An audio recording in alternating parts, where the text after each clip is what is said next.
et action! Coucou YouTube, j'espère que vous allez bien. On se retrouve dans une nouvelle vidéo pour choisir ensemble ma palle du mois d'avril. Je suis trop contente parce que j'ai sélectionné des livres que j'ai envie de lire de fou malade, donc on va décortiquer ça ensemble. Si vous avez vu ma vidéo sur mon débriefing de mes lectures du mois de mars, vous avez sûrement été un petit peu spoilé sur ce que je vais vous présenter aujourd'hui. Tout simplement parce que ma première lecture va être Love Mom de Iliana Xander. Pourquoi? Tout simplement parce que je devais le lire au mois de mars, mais je n'ai pas eu le temps. Donc du coup, je vais essayer de m'y coller sur ce mois d'avril. Pas besoin de vous refaire le topo, parce que vous savez déjà de quoi ça parle, mais très rapidement, on va suivre Mackenzie, qui a grandi un peu cachée derrière sa mère, qui est une très célèbre autrice de thriller. Sa maman, Quick, elle meurt, et le jour des obsèques, elle va recevoir une lettre avec marqué « Tu veux connaître un secret ? Love Mom ». Et voilà, on repart un peu sur cette histoire, on essaie de découvrir c'est quoi le secret, qu'est-ce qui se passe, bref, vous avez déjà le topo, je ne vous embête pas plus avec ça, parce que j'ai des choses plus intéressantes à vous proposer par la suite. Pour ceux qui ne le savent pas, je suis une très grande fan de David Fuenquinos et je vais lire Les Souvenirs. Dans ce livre, il faut quelques heures pour comprendre la vérité d'une sensation éprouvée, et ce phénomène était particulièrement souligné chez moi, qui ai toujours eu un train de retard sur mes émotions. Veilleur de nuit dans un hôtel, à l'affût de l'inspiration littéraire comme du grand amour, le narrateur caresse l'espoir d'écrire un premier roman prometteur. Jusqu'au jour où la réalité se rappelle à lui, il assiste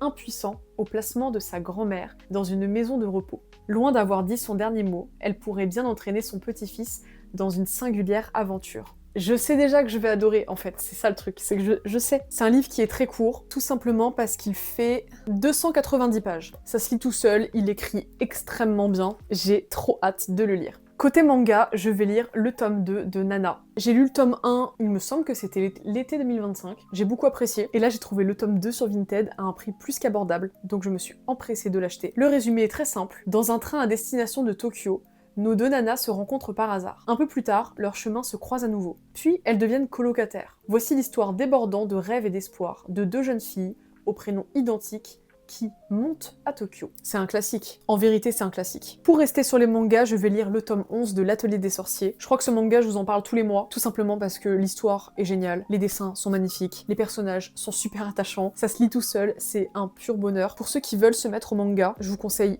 énormément l'Atelier des Sorciers. Les dessins sont sublimes. On continue, et alors là, je suis tellement contente. Tellement contente. Le tome 6 de Gannibal. Alors j'ai découvert Gannibal un petit peu par hasard à la Japan Expo. J'ai vu le tome 1, je sais pas pourquoi j'ai été attirée par la couverture, parce que pareil, les dessins, alors là pour le coup, sont un peu atypiques, mais magnifiques. Et alors l'histoire, niveau suspense, vous allez être servi. Si vous aimez le suspense, je vous conseille vraiment Gannibal, où on suit un policier, et clairement son chef lui dit tu veux bien aller dans cette ville-là? Non, parce que le policier, il vient de disparaître et du coup, ça pourrait être cool que t'ailles le remplacer. Voilà, je vous fais le topo. Au vu du titre, je pense que vous vous doutez un petit peu de ce qui va se passer. Mais donc ici, on suit l'histoire des personnages principaux, surtout du personnage principal. Mais je ne vous spoile pas. Si vous voulez, je pourrais vous faire une vidéo détaillée sur Gannibal une fois que j'aurai tout lu, parce que pour moi, c'est vraiment un banger, c'est exceptionnel. Et on finit avec le fameux, l'unique, La Révolte de la Reine de Morgane Moncomble. Est-ce que je dois réellement vous le présenter? Est-ce que je dois réellement vous présenter qui est Morgane Moncomble? Je ne pense pas, mais je vais quand même le faire.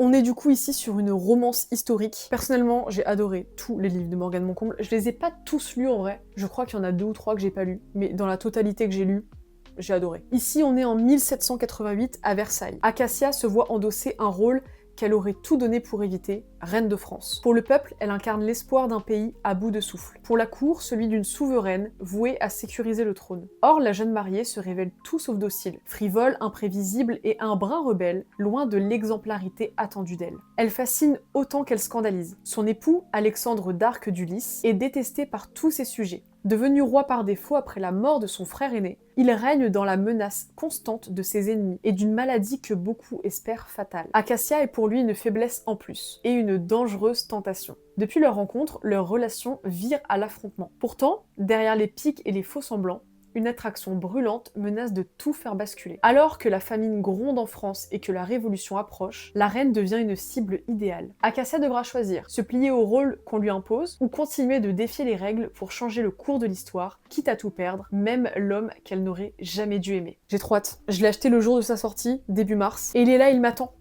il m'attend. J'ai hésité à le lire et à ne pas lire les livres que je m'étais promis pour le mois de mars. Finalement, je n'ai pas craqué. Mais alors, au mois d'avril, impossible de passer à côté. On est quand même ici sur un livre bien plus gros. On est sur combien de pages? Plus de 570 pages. C'est pas négligeable, mais je pense que je vais adorer. Comme j'adore la plume de Morgane Moncomble et que j'adore les romances et que j'adore l'histoire, en vrai, ça coche un peu toutes les cases, on va pas se mentir. Pour le moment, les avis sont plus que positifs, donc j'espère que le mien le sera tout autant, mais de toutes les manières, je vous tiendrai au courant. Et c'est tout pour ce mois d'avril, tout simplement parce que je vais également avoir une lecture commune pour le book club. Je vous en avais déjà un petit peu parlé, mais en gros avec les filles, on choisit une lecture par mois, une lecture commune, et à chaque fin de mois, on se voit pour en parler, donner notre notation, dire ce qu'on a aimé, ce qu'on n'a pas aimé, choisir la prochaine lecture. Je suis trop contente. Là, on se voit demain, non, dans 3 jours.